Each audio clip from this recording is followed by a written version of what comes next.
Well, good morning. It's about 11 o'clock, so we're going to go ahead and get started with our roundtable discussion today. My name is Billy Hutchinson, and I teach at Hickory Grove Christian School in Charlotte, North Carolina. And we want to talk with you guys this morning about the Keith Scott case and conversations that we need to have in our classrooms as a result of not just this incident, but incidents nationwide, really, because these incidents touch the lives of our students. And so as such, as educators, we need to give them some free and safe spaces that we can have some conversation. So just want to give you a little bit of information about our school. I'll introduce you guys to our panel members this morning. And I just want to make sure at the front, this is not about me as an educator or my partner Sarah Wiles as an educator or our guidance counselor in the background, the camera, Mr. Greg Lineberger. This is about the students. This is a student-centered breakout, and so we want to give you time at the end of class, or at the end of the session today, at the end of the session today, to engage with the students, because they're going to give you a perspective that I can't give you. I can be empathetic, but I can't know exactly what they go through. But I can pull along beside them, and we as educators can pull along beside and say, I can't say exactly what you're going through, but I'm going to go through it with you. And so what we want to do is just want to recap or give our school and some information. As you've seen with other sessions, please give us feedback. We would love to hear your thoughts on this. There's a sign-in sheet in the back as well. We can give you any of the information we have in terms of the PowerPoint slides, or if you just want to engage with us or the students at a greater level, we would really like for that to happen. So just some information about us. We are a Christian school in Charlotte, North Carolina. We're a diverse urban private school. We have a TK through 12th grade. Our high school is just over 300 students. We're located about approximately 5 miles away from the event, where the event took place. And I'll show you a map in just a moment. We are approximately 65% Caucasian. We have an international student program. 99% of our graduates go on to a 2-year or a 4-year university. We currently offer 14 AP classes, and we are offering the AP Capstone program beginning in the fall, and we are one of, if not the only private school in the state of North Carolina that will be doing that. So that's something that we're really, really excited about. What I want to do is let the students speak for themselves. So we'll start here on the end with Tim Smith, and they're going to just pass on down who they are and where they're going to school, what they may major in if they figured that out and haven't realized it'll probably change 3 times before they graduate. But I'll turn it over to Tim, and then we'll begin. Well, good morning. Good morning. My name is Timothy Smith. I'm a senior at Hickory Grove Christian School. I plan to attend Wake Forest University, majoring in business with a concentration in finance. Hello, my name is Jasmine Borden. I'm in 11th grade, and of course I attend Hickory Grove Christian School. I do not currently know where I want to go to college, but I know that I want to major in psychology and focus in on forensic psychology. Hello, my name is Zachary Sisk. I am a senior at Hickory Grove Christian School. I am planning to attend the University of North Carolina at Charlotte next fall, where I plan to study and get a major in business marketing and a minor in Spanish language. Hi, my name is Amaya Gainey. I am a senior at Hickory Grove Christian School, and in the fall I plan to attend University of North Carolina at Greensboro to major in sociology with the hope of continuing my career to be a lifetime family and marriage therapist. Good morning, my name is Bryce Royal. I plan to attend North Carolina State University, where I'll be majoring in electrical engineering. Hello, I'm Adriana Stowe. I'm a junior at Hickory Grove. I'm undecided about where I want to go, but my focus is nursing. All right, so these are the students that you're going to hear from today. Just want to give you some details about the Keith Scott case, and there's still a lot of things up in the air as to what happened and what didn't happen. And so this conference is not going to be about the case itself, but the conversations we have about the case. So just some timeline from the Charlotte Observer. About 3:54 p.m., Charlotte-Mecklenburg Police Department were searching for a suspect at an apartment complex about 5 miles from our campus. Keith Scott was not the individual that they were looking for. However, when they got there, they observed that an African-American gentleman exited the vehicle with a firearm in his hand. He gets back into the vehicle, at which point the CMPD, they go to approach the man to ask him some questions, and when he does, he gets out of the vehicle again with what appears to be a firearm, and the officers, they see a threat. And so what happens is that he He does not respond to what the officers are telling him to do. And so, unfortunately, they shot Mr. Scott, and the police then did provide some emergency medical treatment, CPR, stuff like that. At 5 p.m., there are various unverified reports spread through social media and broadcast media that Keith Scott was a disabled man, that he was holding a book, that he was shot 4 times by an officer in civilian clothes. And all of this is going on through Facebook Live, through Twitter videos. So there's a lot of confusion as to exactly what really happened and what is not really happening here. So as you'll see, there's many questions, and there are a few answers at this point. At about 7 p.m., a crowd gathers at the Old Concord Road in the university area, which is about 5 miles from where we're located, and they begin to surround police officers. And so you see some of the pictures that are going on. We've got individuals who are now on top of police cars. They're smashing windows. And so they deploy an emergency unit to safely remove the officers from the area. Here's a map of Charlotte Metro. You see the dot that says Hickory Grove Christian School, and the red asterisk is approximately where the shooting took place. So again, we're looking at less than 5 miles from our campus. You hear me reference Uptown Charlotte quite a bit. That is the smaller circle on the inside there where some of the more familiar protesting that you might recognize took place. All right, so at 7:45 p.m., now things begin to pick up from peaceful protests to a more aggressive group of agitators. You can see the picture on the top there. This is in Uptown Charlotte, and this goes on well into the night. At 9:58 p.m., they identified the officer was an African-American man, Brentley Vinson, who had been with the police force since 2014, assigned to the Charlotte Metro Division, and the victim, the deceased man, was Keith Lamont Scott, 43, of Charlotte. At 11 p.m., the police are giving orders for the crowd to disperse, and this is not happening. So tear gas is dispersed. We see that there's a lot of destruction that goes on in our city, and it's heartbreaking because you can see pictures you've probably seen. You're here because you've heard of this case. This made national news. It was on CNN, and it continues to get worse because now you see at 11 o'clock, even though they've given the orders, you've got people blocking major interstates in protest to what's going on. You see people lighting fires on the interstate. They're sabotaging trucks. They're jumping into taxi cabs, and they're commandeering things that are happening. And at 2:30, they shut down W.T. Harris Boulevard, which is a major thoroughfare that goes in and out of Metro Charlotte, and it connects Interstate 85 to various other places in Charlotte. The next 4 nights, these demonstrations continue. In fact, on Wednesday, Governor McCrory at the time calls in and says we are in a state of emergency.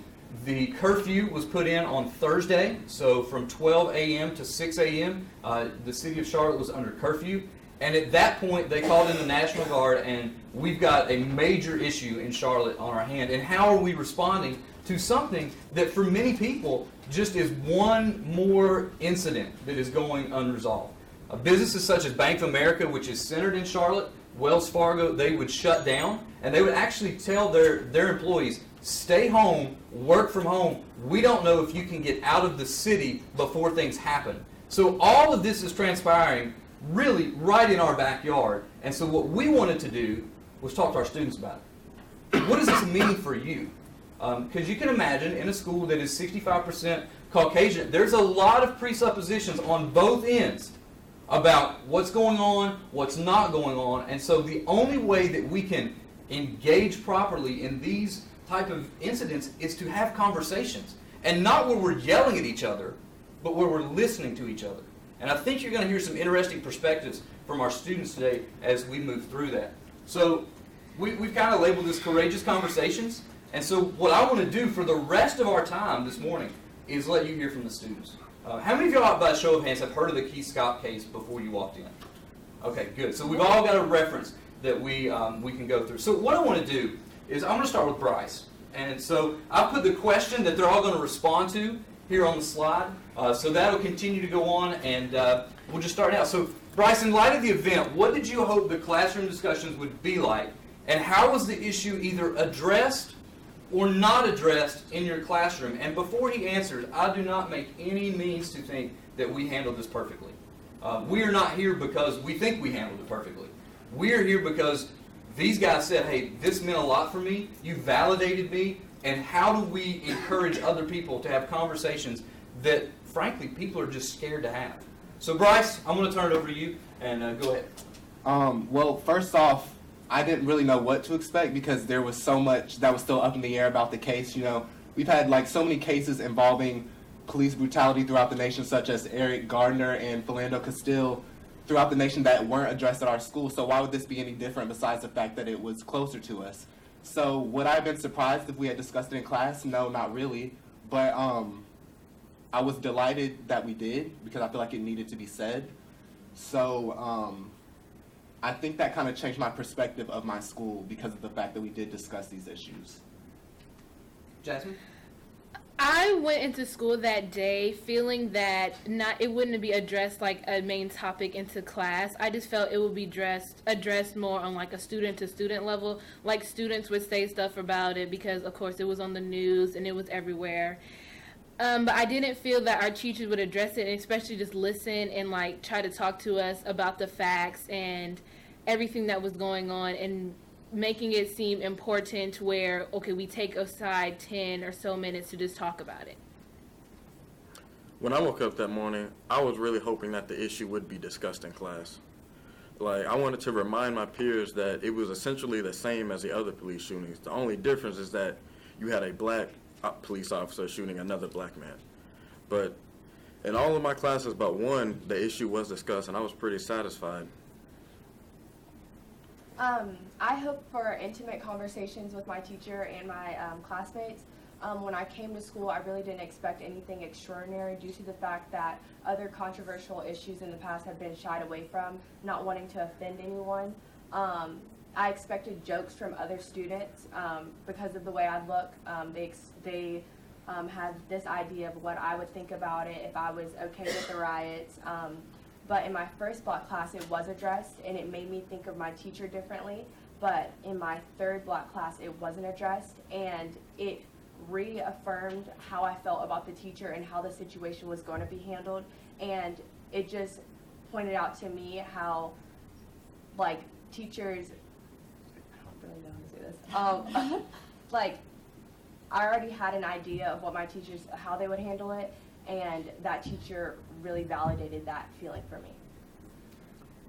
When I woke up that morning, we had the news turned on, and I was listening to what was going on. I mean, it was the biggest topic in the news at the time, and coming from a white family, the only explanation that I heard in my house was that Mr. Scott had to have been in the wrong.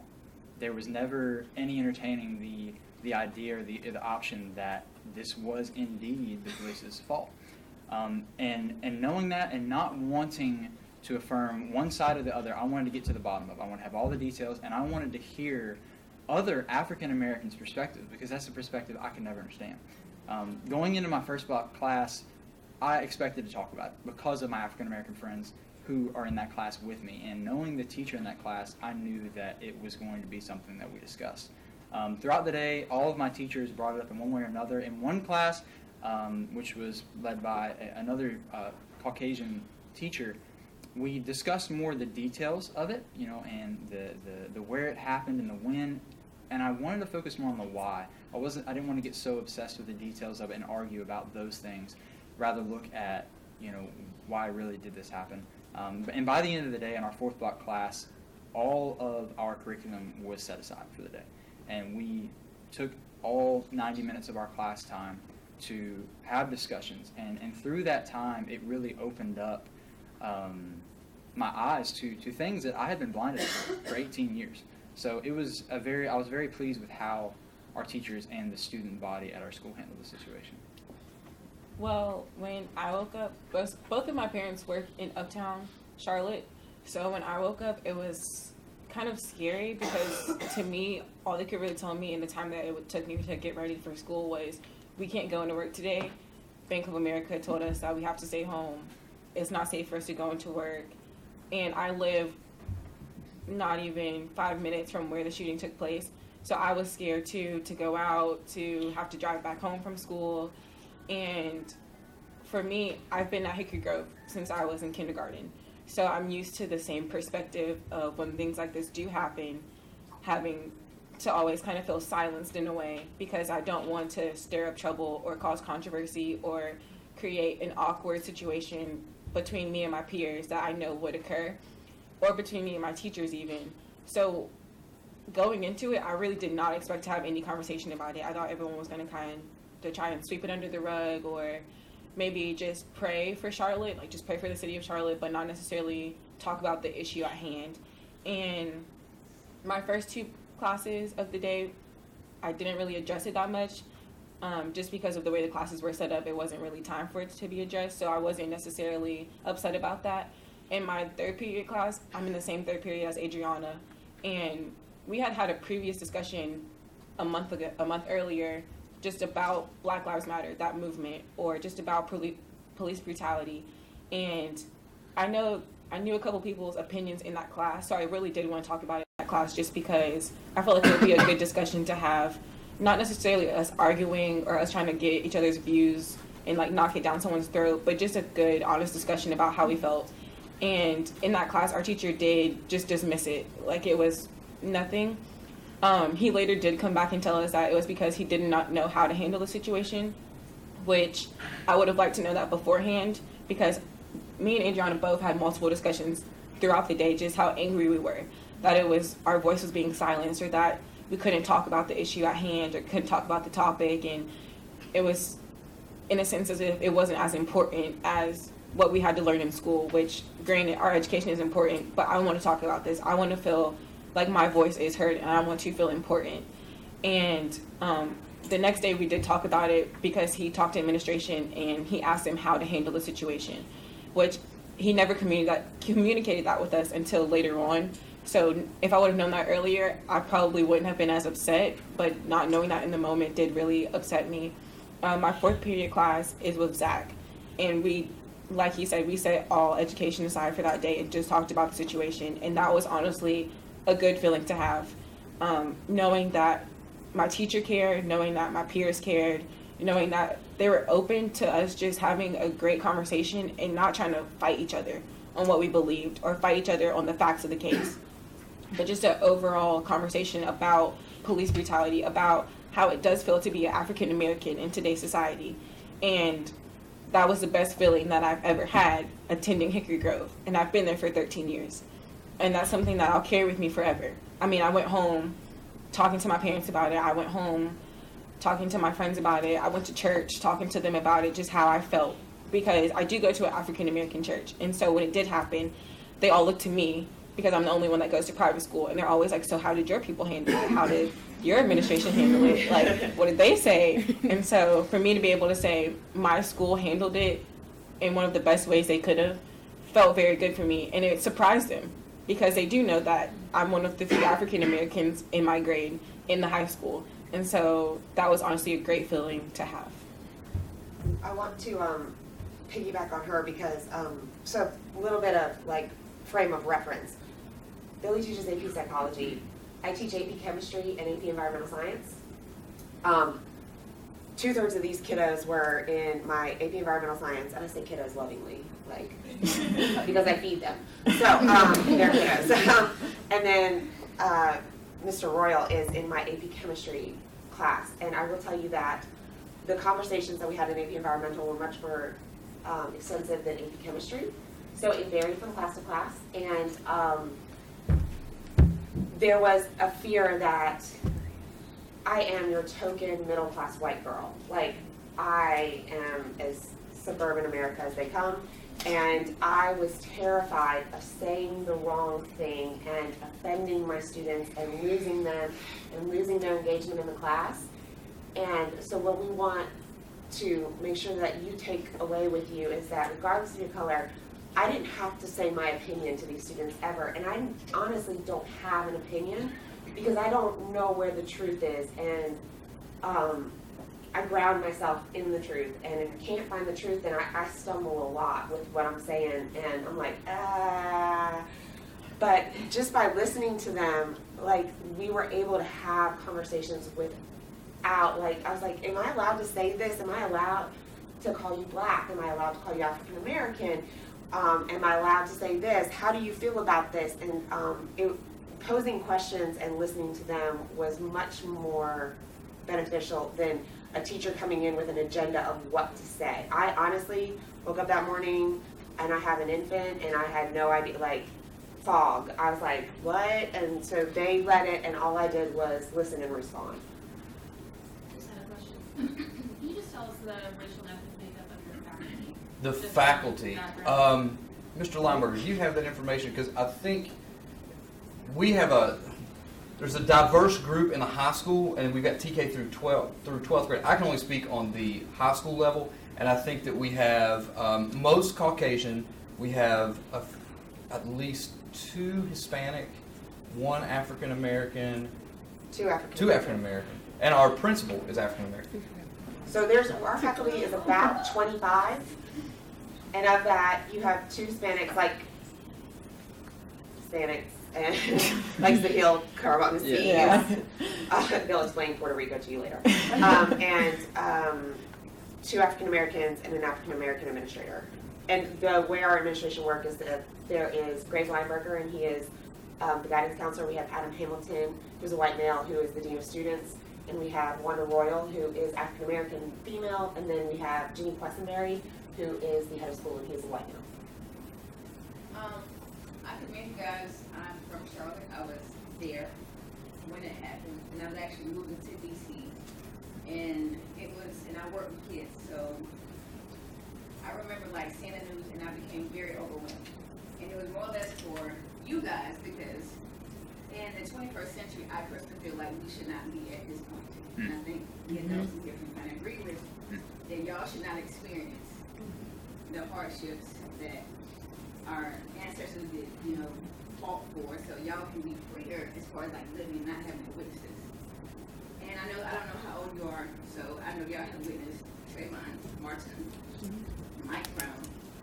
Of course, this hit home. So how are y'all internalizing it in general? And then what are y'all doing going forward to just try to be a light in the Charlotte community?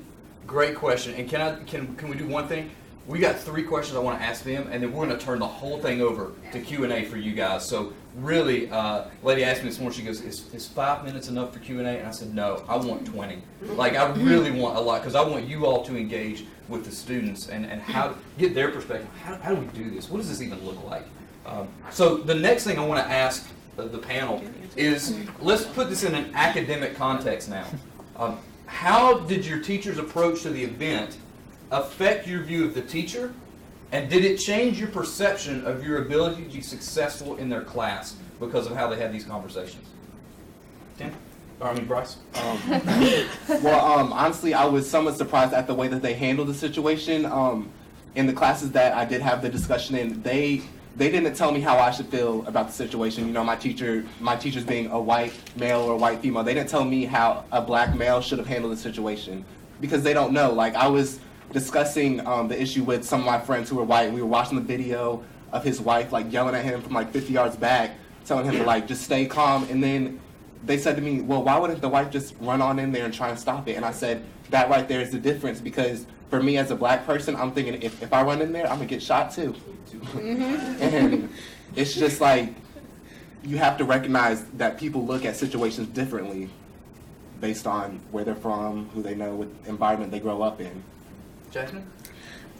For the teachers that did, at least for my first block, we talked about it, and the way it was handled, my teacher's Miss Wiles for the first block, and we handled it very well, and I just love the approach that she had, because she didn't give us her opinion or how this should be thought about, or we're not going to think about it this way. She just let us talk openly in our opinions about it and just basically how we felt. But in later classes when we talked about it, or my classes, I had a couple teachers that just focused on more of the details, and then of course the riots that started happening afterwards, and it seemed that they were more focused on the riots and the mayhem that was going on, and that just didn't sit right with me, because I felt that we should be talking about the man that lost his life and not granted, people should not be breaking stores or cars or lighting things on fire. But I feel like, yes, that's happening, but that's not the focus of the problem right now. The focus of the problem is the man that lost his life.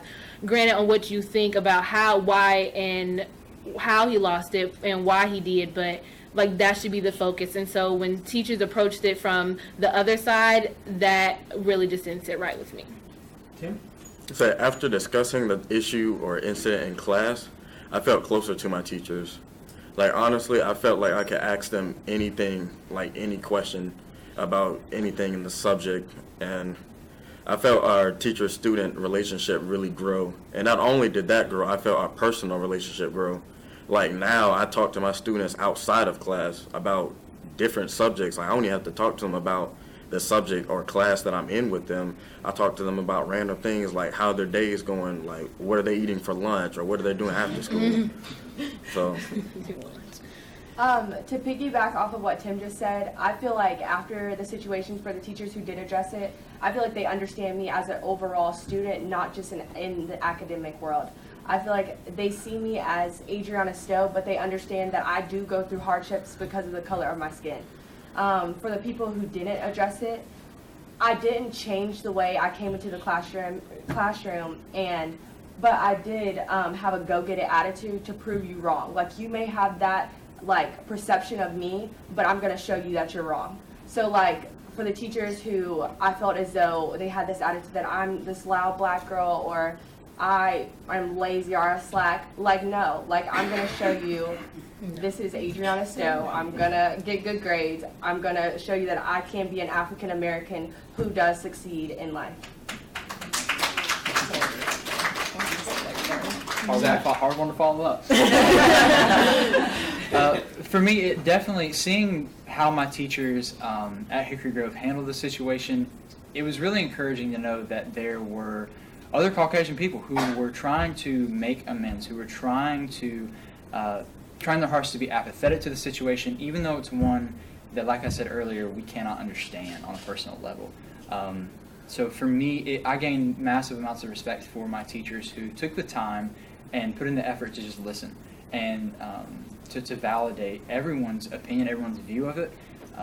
And for those teachers of mine who focused more on the details and the hearsay and got caught up in that, I did lose respect for them. And not in their teaching abilities, but just as they didn't handle it in the way that I believe it should have been handled.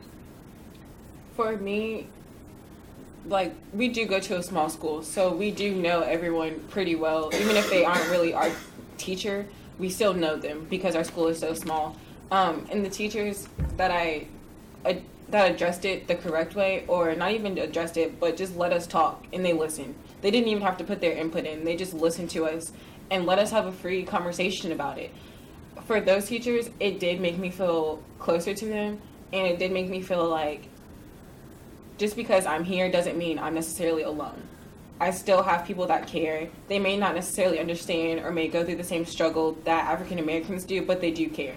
And they do want to see us succeed, and they don't want to cast a stereotype onto us or make us seem like we're a certain type of way or look down upon us in any kind of way. It did make me feel really good about them. And for the teachers that didn't handle it the way I necessarily would like them to, I did start feeling, I don't want to say like bitter, but it's just like a chip on my shoulder about them. You know, I'd see them in the hallway and I'd just be like, there's that teacher. Like, you know, you always just kind of carry that in the back of your head, or when someone says their name, it's the first thought that pops into your head. And I don't like feeling that type of way about someone. And so for me, it was hard to just have to see someone and just be like, you just didn't understand. Or you couldn't, for 1 second, just put yourself in my shoes, and Bryce's shoes, and Jasmine's shoes, and just try to understand how we feel about the situation.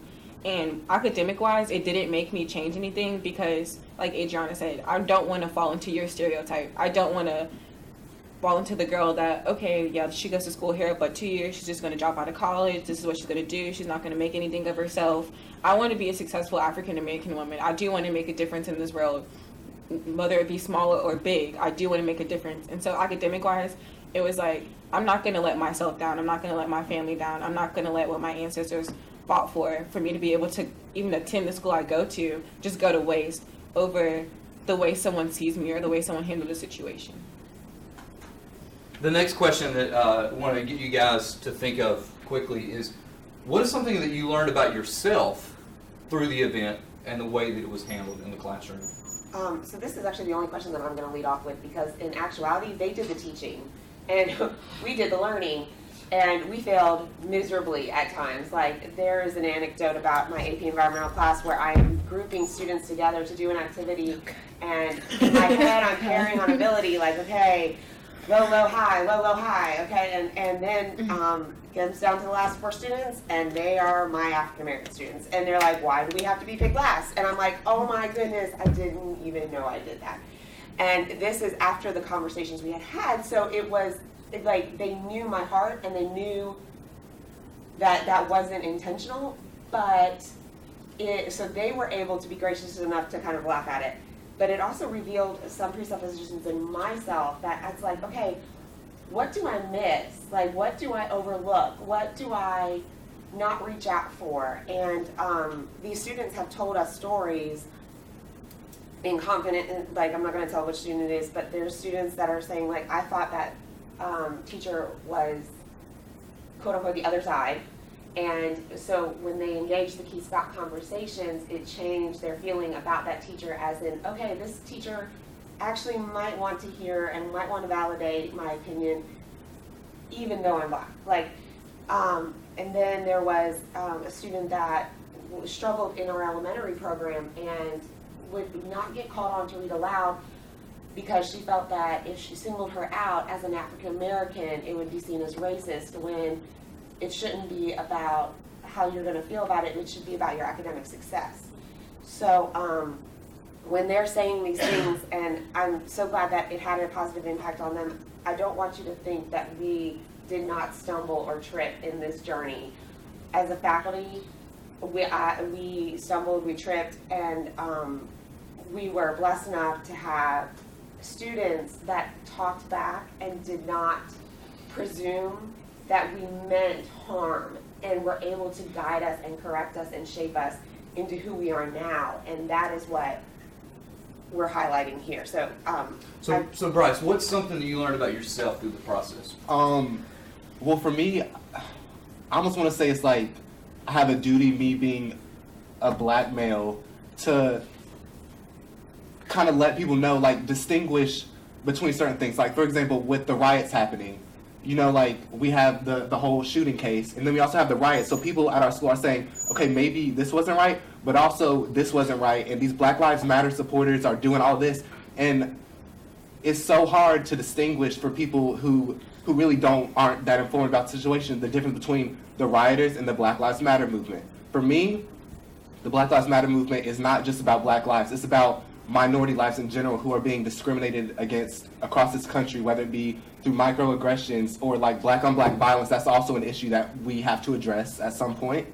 And then we have these rioters who probably didn't even know the first thing about the case. They just went out, they went to go break some buildings, steal a couple of stuff, and then just call it a night. So for me, I feel like it was almost important for me to like inform people on the difference between these two groups of people. Jasmine? What I learned most about myself is that I can understand the point and the viewpoint of both sides of the argument. However, just because I listen out, because I hear you out, doesn't mean I'm going to change mine. But I learned that through a conversation, you have to be willing to hear the other person. And even if they don't agree with you, don't be so quick to just be like, well, that's crazy for you to think that way. Because, like, they're probably thinking the same thing about me. So for me to get mad, it's just going to cause them to get mad. And then, like, conversation can never build that way, and like for us to maybe both get an understanding.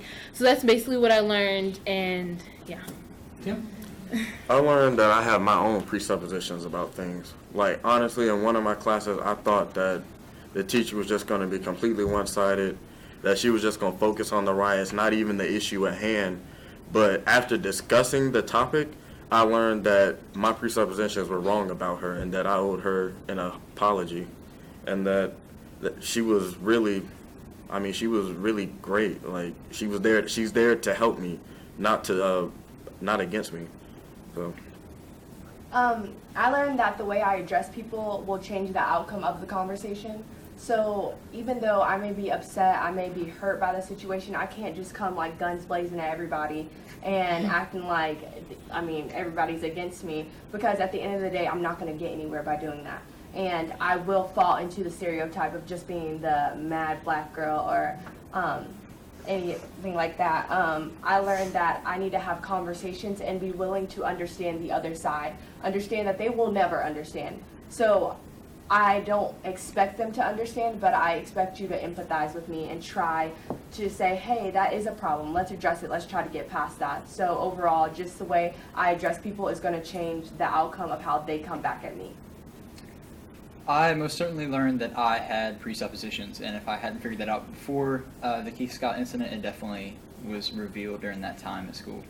Coming from a conservative white family, the way that I was raised had led me to believe and to think and to presuppose things about African Americans. And even though it was something that, on the outside or maybe, consciously, I thought, no, that's not me. I'm not like that. I'm not one of those white people that's like that. I don't want to be that way. As I kind of dug down deeper, I found that there were certain things that I was still struggling with and still needing to work through. And I realized the only way for me to be somebody like an ambassador of reconciliation between Caucasian people and between African Americans, especially in a high school setting, I had to uproot those presuppositions and discuss them with my African American friends, which we did openly, and that was honestly the best experience for me personally during that time, was working through those presuppositions. For me, I learned that I do have a voice and not to let anyone silence my voice just because I'm afraid of how the situation could end up. Because, like I was saying earlier, I've been at the school for 13 years. Other things have happened, and I just don't talk about it because I just don't want to create an argument or create friction and tension or cause someone to get upset with me or anything like that. But I can't sit there and let something happen and just not say anything, because not saying anything is just as bad as what's taking place, because if you don't inform people, they'll never know. And like Zach was saying, because me and Zach had a lot of conversations about this case, and Zach was telling me, he's just like, Amaya, I just never knew this, I never knew that. And for me, it just opened my eyes that I can't sit here and fix everyone or make someone see how I see, but I can inform them. And if I inform them, then I've done my job as an African American to let you know, this is what's going on, this is the situation, this is how I feel. And now it's like the ball is in their court to take it or leave it and do whatever they want with it. But I can't say that I didn't do my job, because I did. And that's one thing that really weighed heavy on me, was how many times have I just let stuff slide under the rug that I didn't say anything about, and now it's acceptable because for so long I just kept my mouth shut and didn't want to, cause me issues or make it seem like it's a black against white thing when it really does just hurt my feelings in general. And so that was one really big thing that I had to look at myself and learn. And the last question that I want to ask them before I turn over to you guys is the question of, what advice would you give educators who want to have these conversations? And before I let them answer, one of the things that I really press on my students is that we have to understand from the dynamic of racial issues, as a white male who's going to be in the majority, I have the tendency, or I may even have the norm for me is to go, I'm not a racist, and my friends aren't racist, so this isn't a problem. But on the other end, in the minority, it's nobody's listening because you're not doing anything about it, because my individualism is saying, I'm not a racist, and my friends aren't racist, so you're blowing this out of proportion. So we have to have these conversations to break that cycle of, I don't think it's a problem because it's not in my life, and that doesn't mean that it's in my circle of friends, it's not. And you think it's a bigger problem than it is because you don't think that anybody's listening. We've got to have conversations to say, you know what, you have inherent value. You have inherent value that's been endowed to you by your Creator. We're a Christian school. We make no bones about it. We're distinctively different, distinctively Christian, and what gives us value as human beings is we are created in the image of God and not our skin color. So all of us have that value inside of us, and that is what burdens me to be here. It's what burdens me to break down these conversations, to say, look, I don't see Bryce as an African-American man. I see Bryce as Bryce. And he has an inherent value of who Bryce is Now, that doesn't mean that he doesn't have issues that he's going to have to think through as an African-American man, but I can't say I know what you're going through, but I can say I'll go through it with you.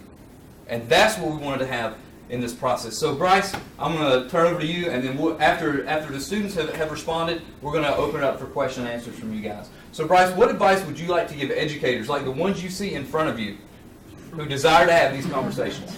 I would just say, like, know your students, know who you're teaching to on a daily basis, know when it's appropriate for you to initiate the conversation or for one of them to bring it up, and then have a discussion about it in the classroom. I would just say for teachers to talk with students instead of talking at them. I understand that teachers are an authoritative figure, and I respect teachers and everything, but I feel like when you're having conversations like this, you need to talk with them and just not give your opinion and be like, well, mine must be right, and just or give your opinion in such a way where the students feel as if you're only saying that your opinion is right, and then the students are like, oh, we don't want to give our opinion because now we're contradicting our teacher and everything. So I would just say talk with the students and just let them know that you care enough to hear what they have to say, and that they feel welcome to speak openly and stuff in your classroom with them. Tim? I would advise as educators to be careful but not fearful. Like what Bryce said, take the time to get to know your students, so that way you'll know how they feel about a certain issue or topic. And that way, when an incident like this arises, you'll be able to carefully address it with the student or class and not have fear with the outcome. Okay, I agree with everybody. I think you should get to know your students if they are able to have mature conversations about this. It's not so much about what you say, but how you respond to what the students are saying. So if you come at them just like, this is my opinion, you're not changing it, like I really don't care what you have to say, they're not going to be open to talk to you, and they're not going to want to succeed in your classroom because you already have an attitude towards them. I say express your opinion, but be willing to take a step back and understand what the students are trying to say so that each side can understand the other. So like, it's not like you're just sitting here like quiet, like I don't have anything to say, but the students are just talking, like say how you feel so that we can all talk about it and get through it. And then even if it's not the right time to talk about it, communicate that to your students so that we don't have an idea of why you shut us down. More of this wasn't the right time, but we will address it later. Zach? I would say take time to get to know your students, and I know that we are a very small private school, and in a public school setting, that is a much bigger task at hand because you have a lot more students.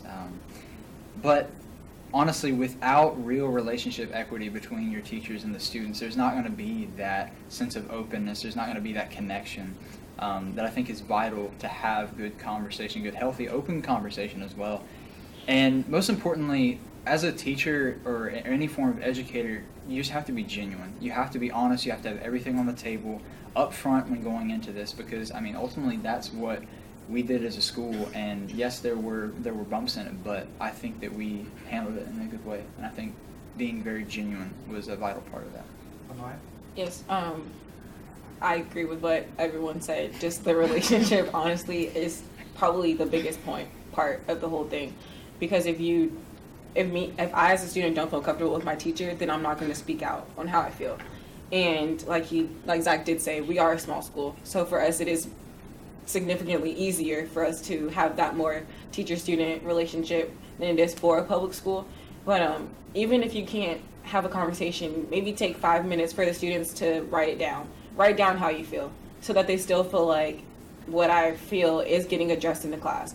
You might not even have to start the conversation or let your students start the conversation, or maybe just write a question on the board when they walk in. Take 5 minutes to reflect this. Take 5 minutes to think about this. If you want to share your opinion, fine, share it, and let's talk about it. If you don't, okay then. But at least they felt acknowledged, and at least they felt like I did somewhat have a feeling of like, okay, my teacher does see what's going on, and my teacher can address it. And like Adriana did say, if you are a teacher and you don't feel necessarily comfortable, or you don't know how the right way to go about the situation of opening the conversation, tell your students that. We don't want you to fake it till you make it. Tell us, because honestly, we can read right through you if you're trying to fake it, or if you're trying to act like you got it. Like, just tell us, because it'll honestly, in the long run, it'll make us feel better. Okay, you know, our teacher acknowledges it. Our teacher knows this is happening. Our teachers just like us. They don't know how to talk about it. They don't know how to open up the window of conversation. They don't want to offend anyone. We don't want to do that either. So it's like, if we can both come to that understanding, then it'll help things a lot. And Ms. Wiles said this earlier, but I just want to say it to you guys. She's like, conversation doesn't have to prove a point. It just has to take place. So you don't have to feel like you always have to say how you feel, or your students shouldn't have to feel like this is how I feel and this is how you should feel too.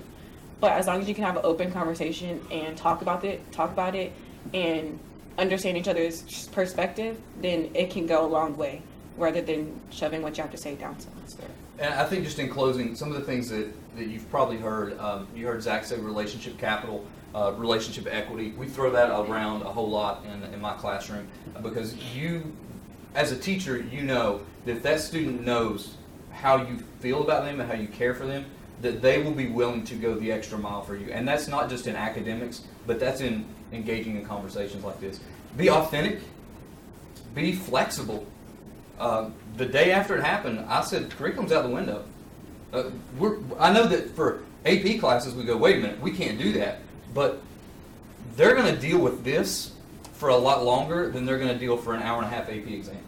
And so I want to give them the framework, because sometimes even the students don't even know how to have the discussions.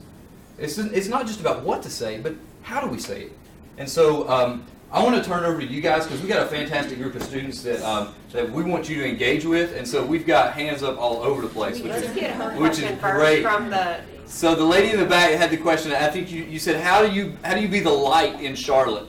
How are you being the beacon of light for change in Charlotte? As teenagers, seeing so much that y'all seen thus far. So again, like, there's so much in the last 2 years that has happened in the news that I didn't even mention. So how y'all working through that? Well, for our school, after the situation did take place, the not just African Americans, but some of the white people, some of the white people too, we all kind of banded together and realized that we subconsciously separate ourselves throughout the school day.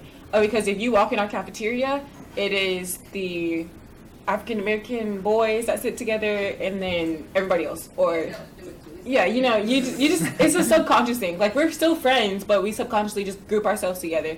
So we really tried to make an effort to small steps. Let's just mix it up at the lunch table. Let's have people that usually wouldn't sit together just intermingle, you know. And then, because it makes people ask questions like, well, why are you with them? Well, what are you doing? And then everyone's friends are going to come.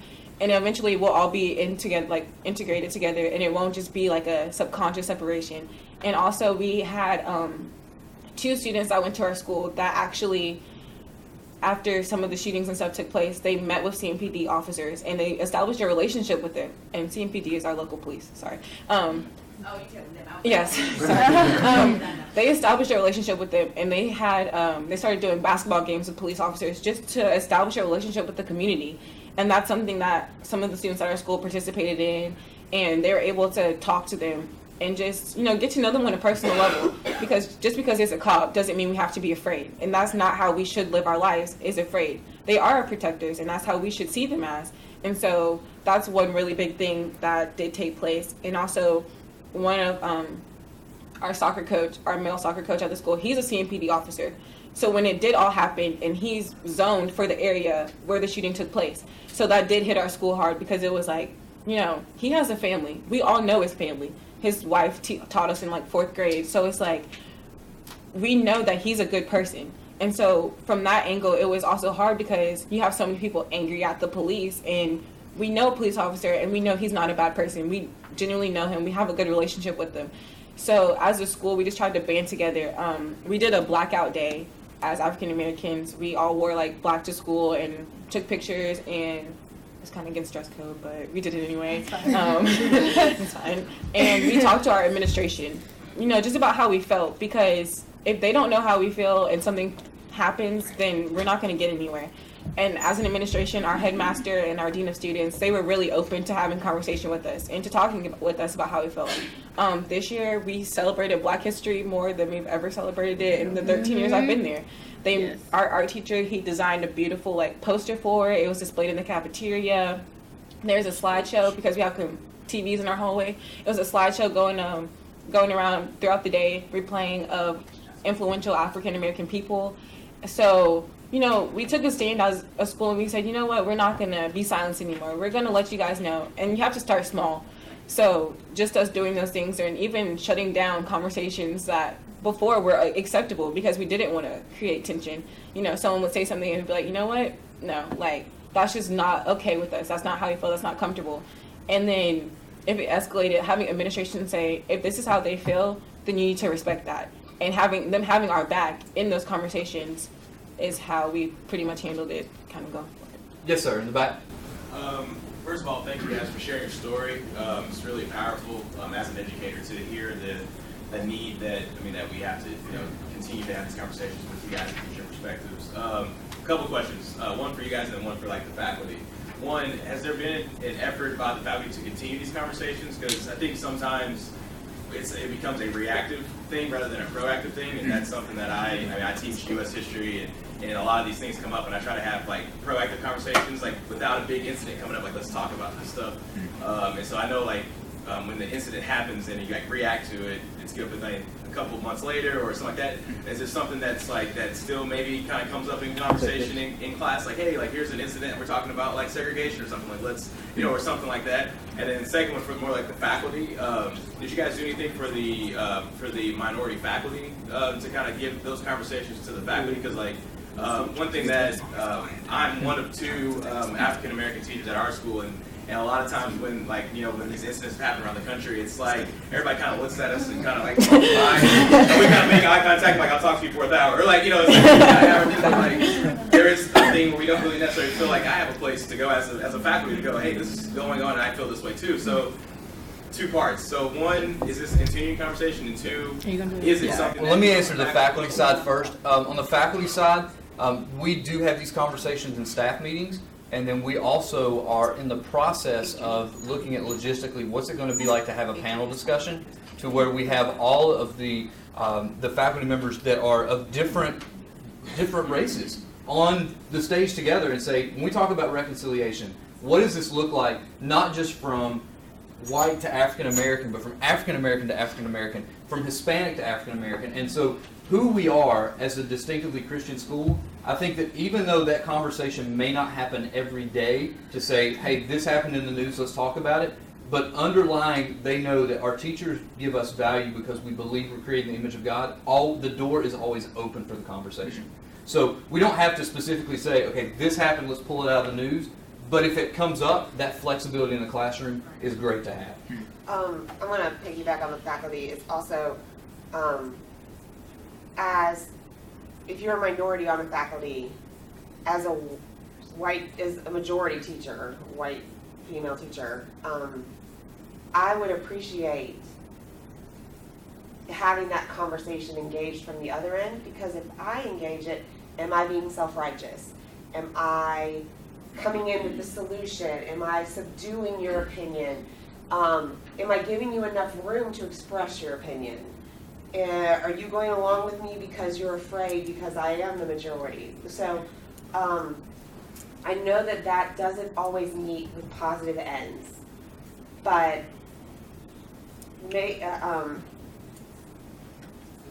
I would appreciate, as a white woman, having conversations initiated from minority populations, because I don't know how to navigate that. And just because someone else in the majority might lash out or get defensive doesn't mean that represents all of us. Just like the rioters didn't represent Black Lives Matter, the majority people that shut down and were like, oh, he must have been wrong, that doesn't reflect the majority of us either. And I can tell you that from my perspective, some of the ways that these things kind of came out. Yeah. Did I say that okay? Yeah. Okay, it's fine. We would be at a lunch table and say, hey, in class today, we had a really good discussion about this. Tell me, how do you process that? Yeah, exactly. So those are the things that go on, but that's not anything that we're going to pull out and say, highlight what we do. That's just organic to who we are. Excuse me. And answer your question about how within like the student body, one of our history teachers who's been at our school for a long time, we had a 4-part video series every Friday during our second half of lunch that was actually working through old video clips that were from the Civil Rights Movement. So we were engaging as an entire student body, 9th grade through 12th grade, in that, and our teacher was walking through that with us, and because we learned about that in school, but it's also an extracurricular thing that kind of banded us together, and in the wake of everything that happened, we're able to look back at the progress that's been made, but then also look forward and say, all right, this is what needs to happen. This is what needs to keep going forward. Also, piggybacking off of that, just recently my English teacher, we're reading a book and it has some racial slurs in it, and she actually addressed that it did have it. In past years, we're just oh, let's just not say that word, or let's just not talk about that. We're just going to go past that page. But she actually addressed hey, they do say this. Let's say why the author said this. Let's think about the purpose. Let's the bigger meaning. How do white students feel about this? How do black students feel about this? And she actually put one of the words on the board and said, hey, how does this make you feel? How does that make you feel degraded? Does that make you? And so just to actually relate it to what we're learning about, and actually say hey, these authors did write stuff like this. Let's not ignore it, but actually talk about it. And if one of our friends, actually a white friend, says it in the book, just reading it, we shouldn't just get up and be oh, you're racist, you don't like black people. No, let's be calm about it and let's talk about it rather than just going at each other. Yes, sir. First off, I appreciate the courageous effort of your school. I don't think all schools are doing that or are willing to do that. And my question is not necessarily a question, it's more of some point that maybe I need help clarifying. Throughout the discussion from the panel, although it's very good, I saw signs of underlining racism. And my question is, how do we empower the young people to deal with that underlining racism? For example, the young lady here said, when I talk, I can't come all guns blazing. But her counterparts can, and her conversation is going to be looked at as a conversation. The faculty, you guys said, and students alike said things like, we put aside education for the day. But that was education. The curriculum didn't have time for it. But what does the curriculum have time for? And I guess my question is, how do we infuse all that's going on to be able to have this conversation on a much higher level than you and I? And how do you guys plan to be able to transform that into the next generation as you carry out as young men? Well, just having this discussion with my white friends, a lot of people are oh, well, I don't see color, da-da-da-da, and I'm yes, you do. I see your color. I see everyone's color in this room, and I appreciate it. We need to learn to come together and appreciate and respect other people's cultures, where they come from. It's not just about not seeing color or kind of trying to put it past us, oh, that's in the past, the civil rights movement, the slavery and all that. I think it would be the greatest injustice to forget about where I came from, what people did for me to be able to get here today. Yeah. So I think for us, we have to recognize that there is a problem, get on the same page, and then move forward together. Because I feel like some people think that there isn't a problem today with racism. Some people think that there is, and I think we have to recognize together, come to a collective idea, and then move forward as a unit. And I think with that, some of the conversations that I've had with the students is to say, look, we are 50 years out from the civil rights movement. So when our students go home, their grandparents are processing this from a different paradigm. And we've got to continue to move forward and have these conversations at the individual level, at the classroom level, at the school level, at the district level, and then it moves up. But I think getting past I can't have that conversation in the classroom is the first step. Go ahead. Okay, sorry. I can honestly say, no offense to Hickory Grove, sorry guys. I can honestly say until this event happened, this was it was swept under the rug. Everything was swept under the rug. I remember being in middle school and, my white associates, they would say, I'm not friends with them, but my white associates would say different things, and to me it hurt, but to everyone else it's always seen as, oh, it was just a joke. You can't take a joke. Or are you serious? I was just making a joke, Amaya. Come on, laugh about it. Oh my God, Amaya, I can never tell you anything. And, you know, for me, it was just always like, okay, Amaya, don't say anything because you are the minority. And I can honestly say until this did happen, I felt like I was never allowed to say anything. But the situation, you know, even though there is like underlying racism, is better, if that makes any sense. You know, we as a school do struggle with people, you know, like me and Zach had a conversation the day after that it happened, and we were talking just in the parking lot after school before we went home, and Zach said to me, he said, Amaya, I'm just so sorry. And I was like, what are you sorry for? And granted, I've known Zach since elementary school. He's been one of my best friends, you know. He's the nicest person you'll ever meet. And I'm like, Zach, what are you sorry for? And he said, because for 18 years of my life, I never knew what you faced, or I never knew how I thought about African Americans until now. And I think that was a really big problem is, I don't want to say home life, but, you know, when Zach goes home, he doesn't go home to what I go home to, or his family doesn't experience what my family experiences. And so for him, this situation was an eye-opener. And it took this situation for him to be able to say, Amaya, you know, he's never said anything racist. He's never treated me any different than anyone else. But it's like, you know, he told me, it's just, in the back of my mind, it's like, I'm not better, but it's like, I'm better. You know, it's just, I've been taught that because of how I was raised, or, you know, the history books or something like that. And it really did help us grow in a relationship. And he sat down and he just said, I'm just so sorry. And he's never done anything to me, like I said. And a lot of people haven't, but they don't really know it. It takes them having the conversation we had, just, you know, me and him together, just right after school, just talking, for him to really understand that. And I think that that's a big thing, is the conversation. Because a lot of times that doesn't take place. Or if it does take place, it's more of a fight. And unfortunately, a lot of times we don't even deal with these things until they're in our backyard. Yeah. And when this happens close to home, you go, oh my goodness, it's not there anymore. It's here. And I've got to deal with it. So I know we got 3 questions. 1, 2, and then 3. I want to say one more thing, and that is that we know that there's a mile, and that, like, we still constantly check in with each other about presuppositions, because it's opened that dialogue. So it just, like,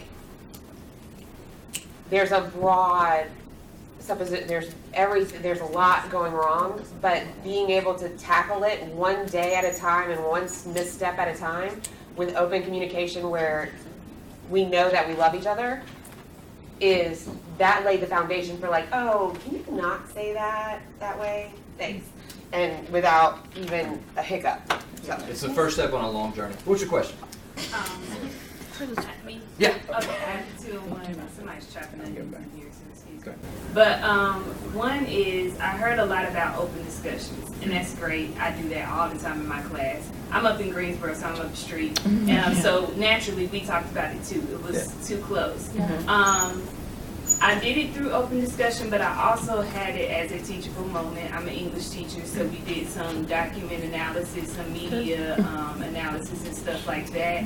Did any of your teachers address it as a teaching tool? And if so, how'd that go? How do you feel about that? That's one. I think that definitely, just from what I experienced in myself in our second block class, and Tim was in there as well, he can attest to this. Our teacher, who we may have thought before wouldn't necessarily go into it, she really dove into, well, let's look at what this report says. Let's look at what this report says. What did you hear on the news? What did you hear on the news? Let's take all the information, compile it together, and figure out what exactly happened.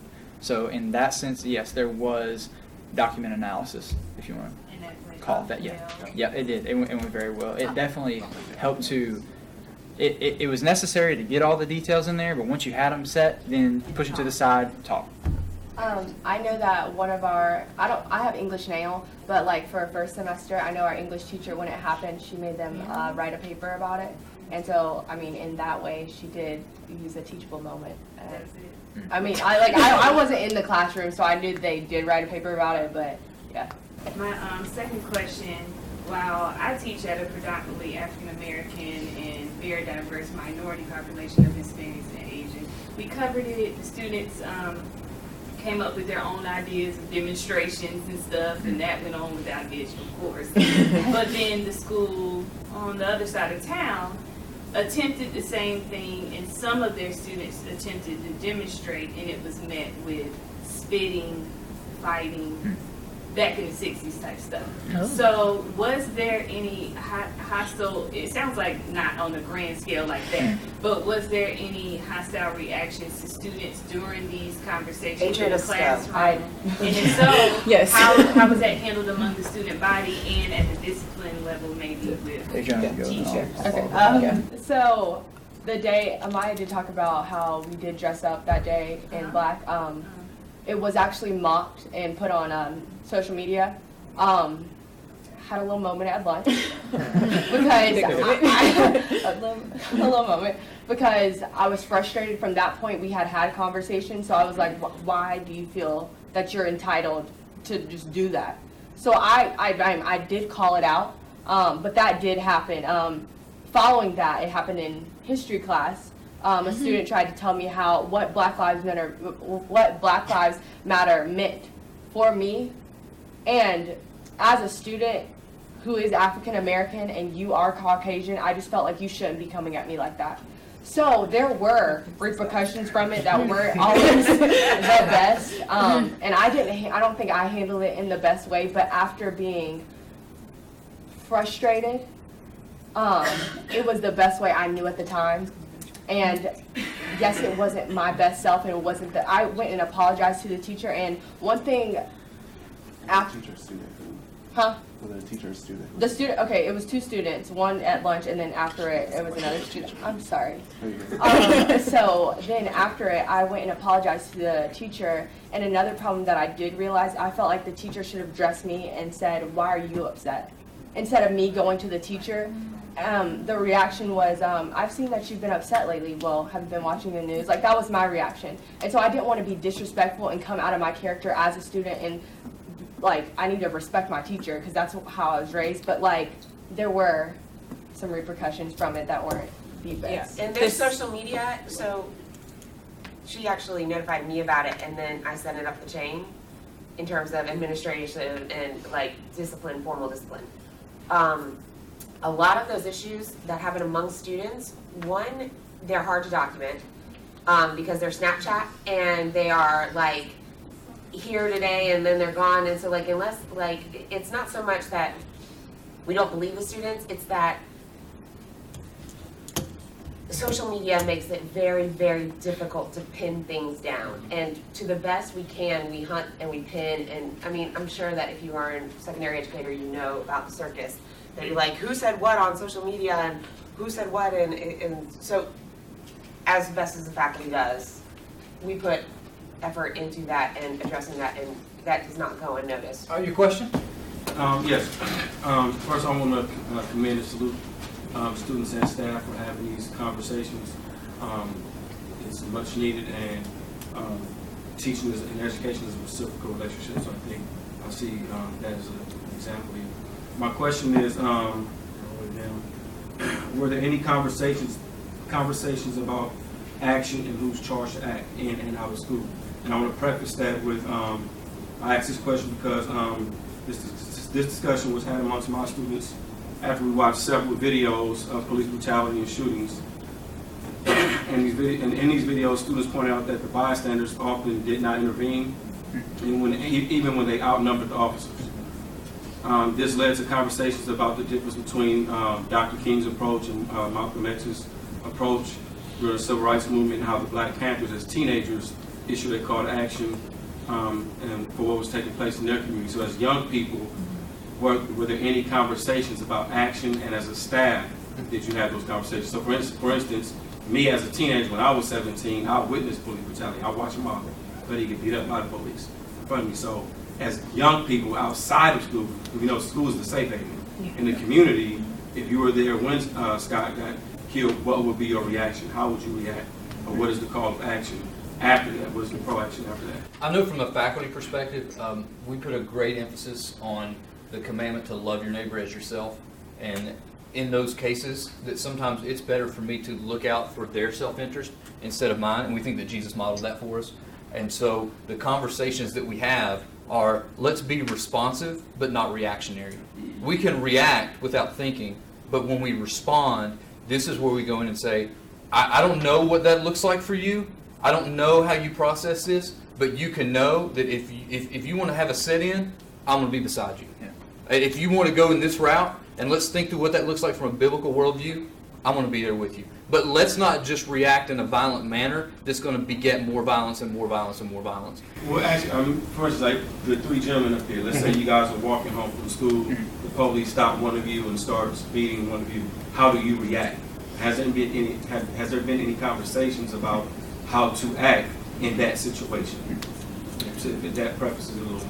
No, I definitely think that this, at least I know this will vary because obviously I am a white guy.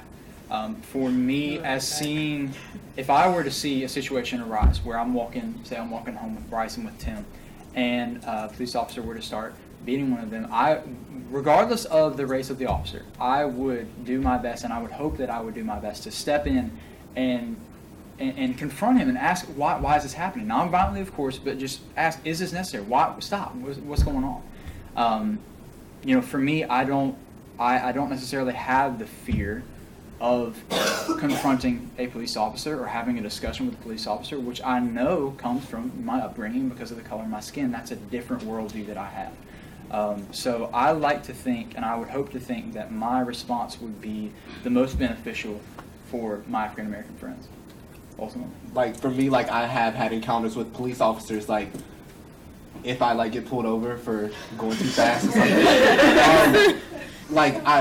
I find myself getting nervous because in the back of my head I've seen all these situations that have happened when you get pulled over. So what I've come to realize is I have a mental checklist in my head, keep both hands on the wheel, say yes sir, no sir, look him in the eye, don't make any sudden movements because I don't want to cause any trouble that doesn't need to be caused. You know what I mean? And I don't know if that's how I should be around police officers.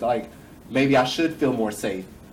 But for the time being, I know that me being a black male in this time, I might have to be more careful than, say, a white male in the same situation. And also, to go off what Bryce said, my parents have told me, make sure you keep your hands on the wheel. Tell him what you're doing. If he asks you to get your license and registration, tell him that I'm reaching for my license and registration. If it's in the glove compartment, tell him that it's in the glove compartment first. Because my dad has had an encounter because a police officer pulled a gun on him because he was reaching in his glove compartment to get his registration out. And being my dad of a bigger nature, I assumed that the police officer feared that he was reaching for a concealed weapon, which he does have a license for, but it wasn't in the glove compartment. And I think too, part of this, there's just so much ignorance going on. We don't know how to have these conversations. We're still learning how to have these conversations, and we definitely don't want you to think that everybody on our staff is opposed to these conversations. No, they're for these conversations. But if I can encourage Tim to have that conversation with me, and Tim and Zach can encourage somebody else to have that conversation with them, this is more of an exponential approach, and it's an organic approach to where I can't necessarily get legislation passed to do this, but I can change one individual's life. And that is what we want to see happen as a result of this, is to have the freedom, and as Tim said, be careful, but don't be fearful in having these conversations. That's the only way it changes. Yes, ma'am. Last question. I guess my question is, I went to a Christian school for middle school and a Catholic school for high school.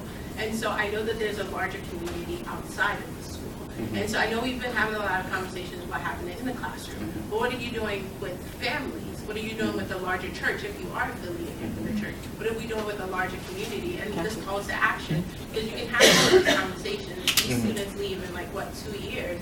Do we wait for the next police shooting to have this conversation? Right. And just the demographics of our school. Our school is in a really, really not good area of town. And I guess that's the nicest way to put it, right? We could move the school out, and that was a conversation that the church had. Do we want to move the school? And they said, no. We're a missional school. You don't have to sign a covenant of belief to be here. So we've got non-Christians and Christians, different worldviews through our hallway, and we say we're intentionally going to stay right where we are so that we can work in the community with service projects. We're going to elementary schools. We're reading to underprivileged kids. We've got a language immersion program in our elementary school where students are learning Spanish so that they can go across the street and read to the predominantly Hispanic students after school that are struggling with reading concepts. So this isn't just something that we say, oh, that's good, let's have a conversation. No, how does that conversation now impact the way that you engage another individual outside of the school? And again, we start off by saying we're not perfect at it, and we got a long way to go, but we want to take the right steps. I just want to make a comment to my sisters on the panel. It's in regards to institutional racism. You made a comment when you said that all these years you've been enrolled in the school and you've never had the opportunity to speak your truth. And I'm saying to you, for your legacy that you leave, for your younger sisters, read back and teach one. Well, we thank you guys for coming today. We used every moment that we had, right? And give these guys a hand. They are a phenomenal group of students.